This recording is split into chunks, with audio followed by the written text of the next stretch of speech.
Hello, in this video I'm going to give you 3 drills to fix your forehand without changing your technique, and basically the first one is going to surprise you a bit because it's about footwork, how you can move to be more powerful on your forehand, and the second and the third drill are not gonna, you can do without changing your technique, but if you do it repetitively you're gonna end up changing for the right grip, for the right forehand, and this is going to help you a lot. So I really recommend to do especially the second and the third drill, because the first one, I believe you're already better on this, or if you are still not good on this, I recommend to repeat these movements many times without ball and then with ball and become really good on this. So basically you need to understand that tennis is a game played with your legs, so you really need to bring the energy from your legs to play the ball. So you need to dominate the footwork to play good tennis and to play the ball in the right timing and in the right position in front of your body, on your side, not here, and with distance between your body, the racket and the ball.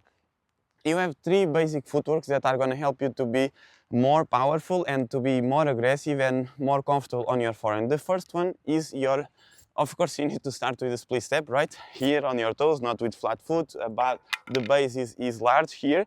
This is basically when your opponent is hitting the ball a little bit before you do the split step to react for any side, okay? And then you need to work on your open stance, that is here.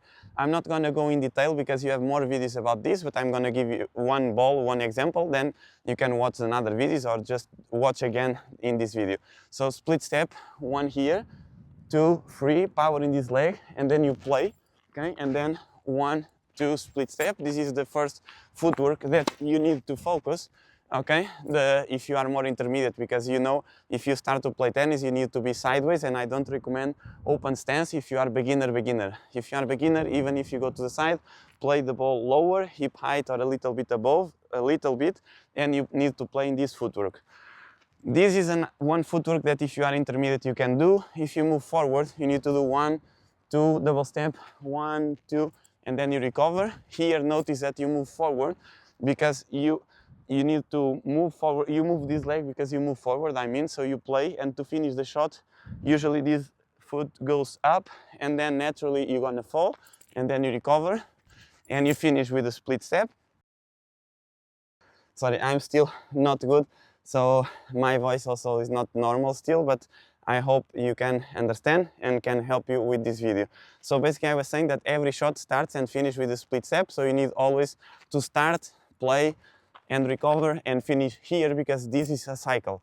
Then the third footwork that I want to give you here, then you can do these drills alone, is going back, using really a lot your legs and be explosive and powerful here. So this step usually is always to the line. If you are on the line, this step is always here. In this footwork, this step is back, and then you do this, sometimes a little bit more, okay? And then you play, and then you 1, 2, split step, and here sometimes we do this also, and then 1, 2, split. But to be more aggressive, usually you do here, and you transfer your weight, 1, 2, split step. This is the first drill I would recommend you to do every single lesson. Also because if you do this, especially if you do the 3 balls, you're gonna understand that tennis is not a game that you play always in this line, okay?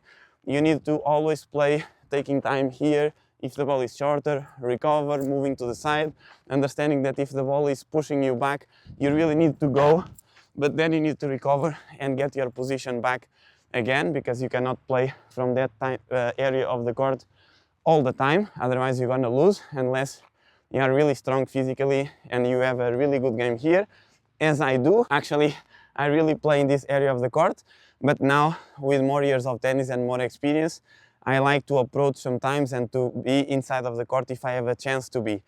The second drill I really recommend to you, I'm not giving many examples with my racket because my hand is terrible, I barely can hold the racket, but basically the second drill, and the one that maybe is going to change a bit your grip if you do it right, is to do drive. Basically someone feeds the ball to you, or you even can feed the ball, and you do this many times. And once you do this many times, if someone feeds the balls to you, especially, you need to finish. And when you hit the ball, okay, your coach feeds another ball, so you hit, and you need to think about hitting the second one and hitting another one. And because you need to be quick and fast, you end up changing your grip a little bit, sometimes too much, sometimes goes to Western grip. Don't worry, because then you're not gonna play with Western grip. I don't wanna see you playing with this grip, not good. But in this exercise, is good because you end up rotating more and more. Why? Because you want the ball inside of the court. You want to play fast because you or me as a coach, we want faster and faster and faster. So you end up playing more aggressive. If you play with Eastern grip, you're not going to change the... You cannot play aggressive with Eastern grip because you're going to start to play too much out. The ball goes completely out of the court or to the ceiling if you are indoor, and this is going to be really bad. So you automatically are going to change your grip, and you're going to play with a grip that is going to be comfortable for you. That's why I said these drills you can do with your grip, but will help you a lot, because these two drills, and especially the next one, are going to help you fix your grip and ending up playing with the semi-Western grip. That is the grip I always recommend. Here, your hand completely relaxed. If you are more beginner and you never use, always place here. If you are better, sometimes we go a little bit more down. But for you, if you're starting, if you go a little bit more up is better. Your fingers spread along the grip instead of closing too much. Here you have much more feeling. You end up doing this exercise many times and going for this grip, and you're gonna enjoy much more tennis. This you need to do every time. Be careful, just don't do at the beginning of the lesson because it's more aggressive for your shoulder, especially if you are cold. This is gonna hurt a lot, so warm up first and then you do this.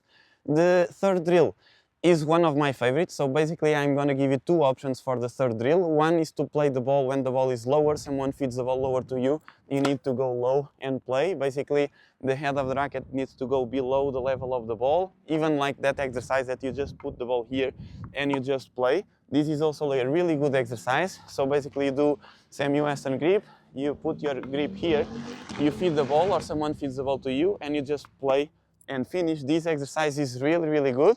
And you can do this without being with the racket here.